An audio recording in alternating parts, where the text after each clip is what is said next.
Sam, I got a question for you. So the question is, and it's from William J. from Oceanside. He asks, it had an aluminum alloy barrel, a range of around 350 yards, and an Onomatopoeia. thank you, nickname. What is the firearm that was used extensively in Vietnam, developed as a possible replacement of the bazooka? So it had an aluminum alloy barrel, a range of around 350 yards, and an onomatopoeia nickname. What is the firearm that was used extensively in Vietnam, developed as a possible replacement for the bazooka? What do you got? That was written in by William J. from what, Oceanside? Yeah. Correct. Thanks very much for writing in. You know what? I'm not even going to give that a try. He's got me. He got me good. Wait. Let's back up. So What? That's not Sam-like. It's not. Let's back up here. Yeah, so, that's a tough one. Okay, so Vietnam, right? Vietnam era. Mm-hmm. Okay. Yeah. Developed as a replacement for the bazooka. Okay. Yeah. Alloy barrel, not really a big giveaway. Range of 350 yards. Well, wait. So does he specify in what capacity it was intended to replace the bazooka? No, but the Well, no, don't say no, but don't say no, but don't give me any hints. I want to get this fair and square. If I well, no, but I just want to read the onomatopoeia nickname. I think is the biggest giveaway. The onomatopoeia nickname. See, the reason I asked if he specified in what capacity it was intended to replace the bazooka is because the M79 grenade launcher, commonly called the thumper or the bloop gun or the bloop tube or various variations on that, wasn't really an anti-tank weapon like the bazooka was. It didn't have any significant anti-armor capability. It was more intended to provide some level of indirect fire ability at the squad level, kind of like a man-portable mortar, and that was how squad leaders directed their grenadiers to use them. It wasn't something you would use to. I don't know if that's what William J. was talking about, but that's about the only Vietnam era U.S. firearm or weapon of any kind I can think of that had an onomatopoeia name. Okay, so your answer is M79? Yeah, I'll just go with M79. Okay, I don't think that's it, but so you know how I'm notoriously bad at researching. When somebody makes a claim on these questions, I just go, we'll figure it out. I actually did look into it because I thought replacement for the bazooka. What I found, and I'm pretty sure what they were referring to, is after World War II, they said, hey, you know what, this bazooka thing's not quite doing what we want it to do, so we're going to see if we can figure out some kind of replacement for this bazooka. What you say is absolutely accurate, but what he is saying is that the M79 came out of that development. So they were looking to replace the bazooka. This wasn't a replacement for the bazooka, but as a result of developing something to replace the bazooka, they came up with the M79 grenade launcher, a.k.a. the Bloop gun, which, of course, is onomatopoeia, which I thought I thought that was like a pasta sauce, like some kind of Italian, you know what I mean? Have you ever had like a really good onomatopoeia sauce, and, mix that over some spaghetti or something? Yeah, there you go. Anyway, what do you got, Sam? What do you think of the M79? What else do you know about the M79?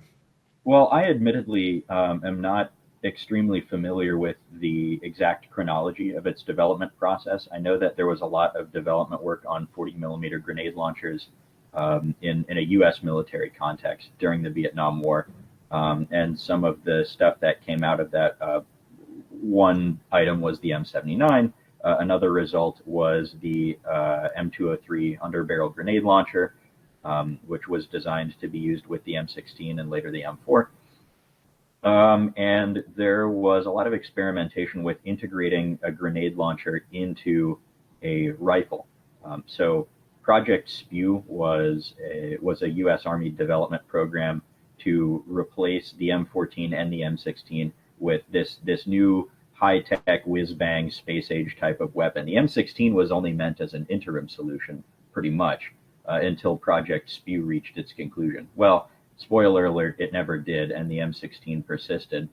But I have looked at some of the prototypes that were used in that program while I was researching for other stuff unrelated. And it's I'll just say this: I understand for weight and balance reasons why built-in grenade launchers never really got off the ground. Uh, it, have you ever wanted to replace your 7-pound M16A1 with something that weighs as much as a belt-fed machine gun and has all the weight balanced out front, all for the capability of being able to fire grenades?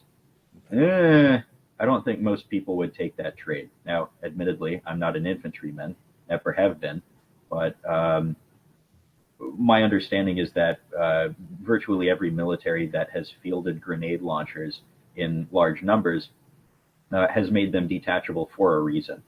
Yeah, makes sense. I think it just looks cool. The M203, hanging out under the barrel. I got to tell you, I was always partial. If I was going to put something under my AR's barrel, it'd be a shotgun. And I got that, of course, directly from Billy on Predator. You remember that? No? Any Predator movie fans out there?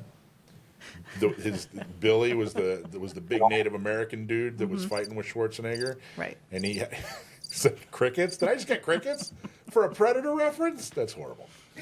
Anyway, he had a Remington shotgun underneath his AR, and I always thought that was cool.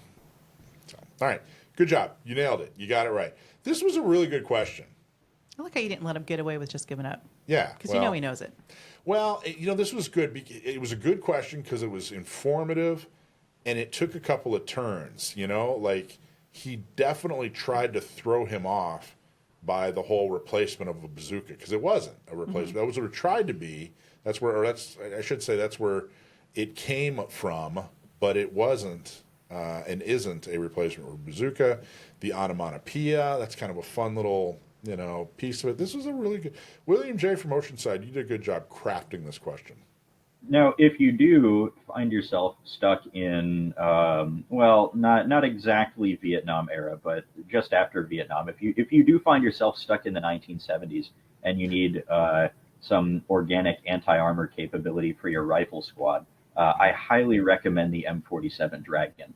That was a real proper replacement for the bazooka, though admittedly a couple of decades late. But that's what the U.S. Army and the U.S. Marine Corps were using before I think that was directly replaced by the Javelin. But that's your proper bazooka replacement if you're like, I'm worried about tanks and it's 1970s. Okay. All right, good. Good to know. Awesome job, Sam. Thank you so much. Appreciate you as always. Thanks for joining us, and good job getting yet another question correct. The Bloop gun, onomatopoeia. Thanks, Sam. Hey, thanks for watching Gun Owners Radio. I hope you loved that clip. Don't forget to like, subscribe, comment, and follow us on social media, and check out our website at gunownersradio.com.